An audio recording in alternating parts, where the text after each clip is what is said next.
Is he like a successful Ice King? That's a good way of putting it, I said to my friend on the 29th of June after sending him a piece by Moondog, the American composer. Louis Hardin was blinded at 16 by a dynamite cap, taught himself ear training and composition, and from the 40s onward, was known in the New York music scene as Moondog, after a former pet who howled at the moon. To be a wizard like Ice King, you need 3 things. Magic, madness, and sadness. Magic, madness, and sadness. Now, I don't know if he had magic. Did he have madness? Some people would look at his outfit, which he wore as he busked on the streets of New York City, and say yes. He was known around the city as the Viking of 6th Avenue. He wore his hat to make sure no one thought he was dressed as Jesus. Seems sane to me. Anyway, he had sadness. High on a rocky ledge lives a maidel Edelweiss, shy as a shadow, lovely as lace, and cold as ice. I'm really keen to tell you about this song, but first, some context. Moondog was friends with Bernstein, Goodman, Stravinsky, and Parker, and came out the other side with style ahead of its time. Here's his piece, Bird's Lament. You'd be forgiven for thinking it was from a modern film score.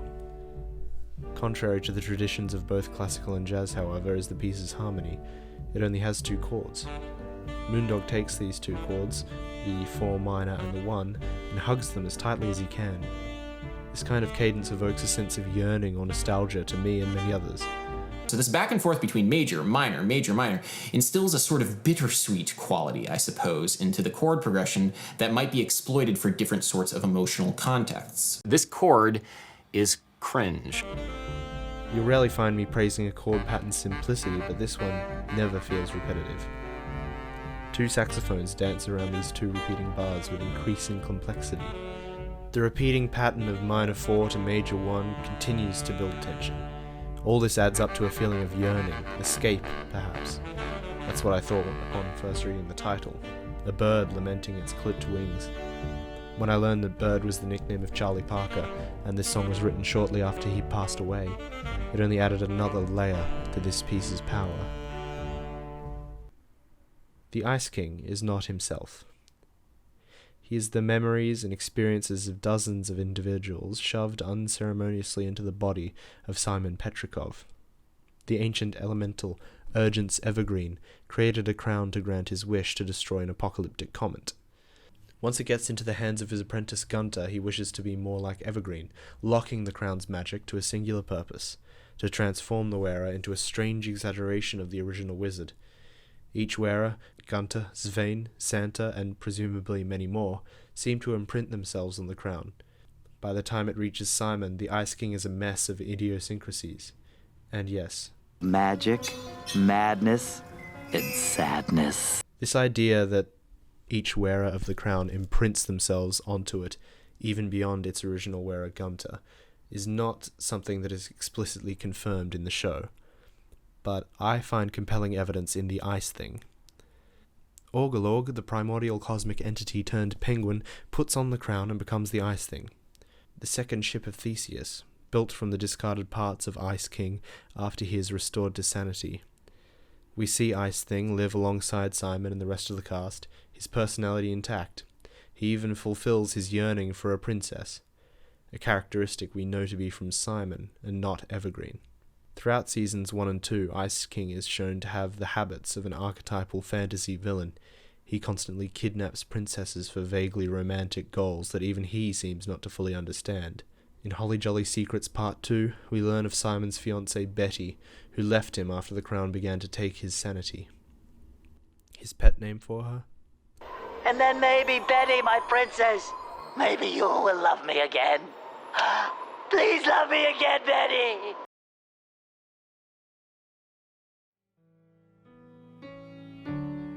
Moondog returns to his trusty 4 minor 1 major relationship in his song High on a Rocky Ledge. This time a lonely piano replaces the warm saxophone ensemble, and he sings. High on a rocky ledge lives the middle Edelweiss.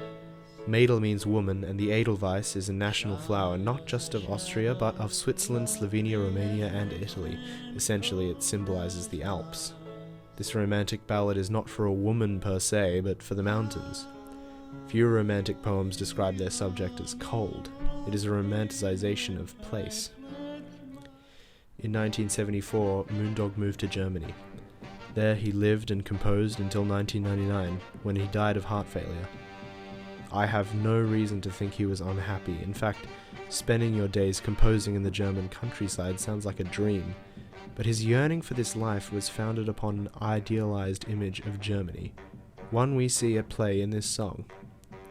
He yearns for a country he's never lived in, and creates his Alps from pure thought. His Alps might be imagined, but his emotion is real, driven forward by simple, earnest harmony. What he truly yearns for, he doesn't know. Ice King might think he's in love with Princess Bubblegum or any other of the princesses he captures, but only Simon knows it's Betty he's searching for. And the Ice King is not Simon anymore. Personally, when I see a romantic subplot in a film, or hear an average love song, I'm not compelled. I don't get it. It is what it is. But Moondog captures the feeling of reaching for something unattainable and unknowable, yet reaching with full earnesty nonetheless. I can feel that.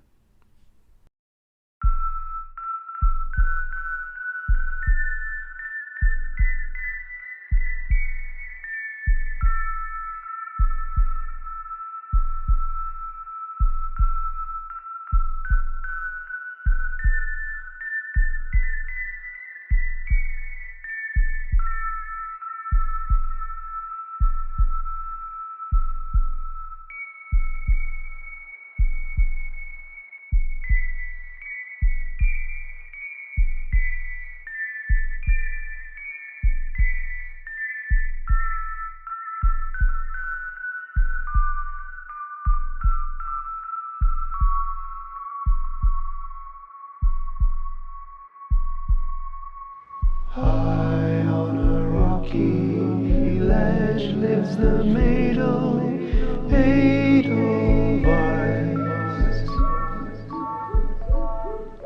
Shy as a shadow, lovely as lace and cold as ice.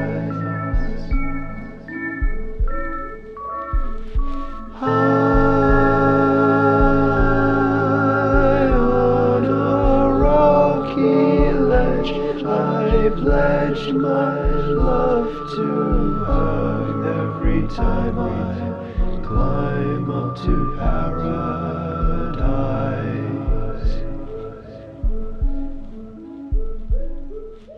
How many times I've been up to see her, goodness knows. Huffing and puffing, dressed in the warmest climbing clothes.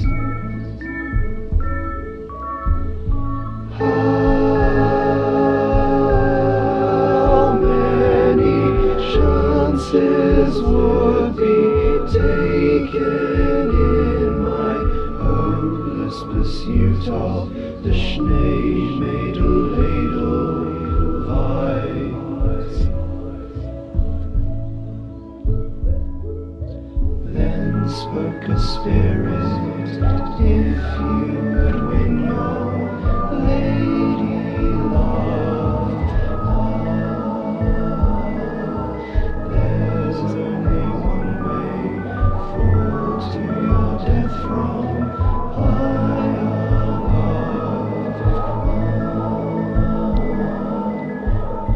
You will begin to roam in snow beside the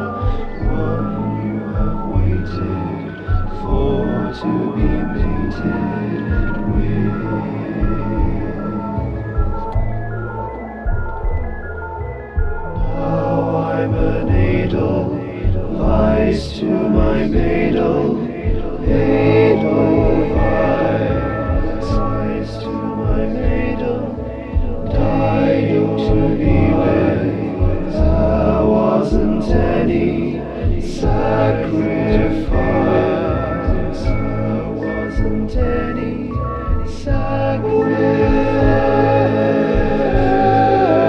so deliriously happy on a ledge where I pledge my love to my lady fair.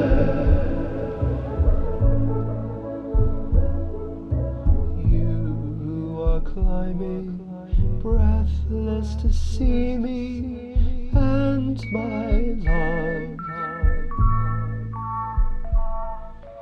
Snow flowers growing fonder on lovers' ledge above.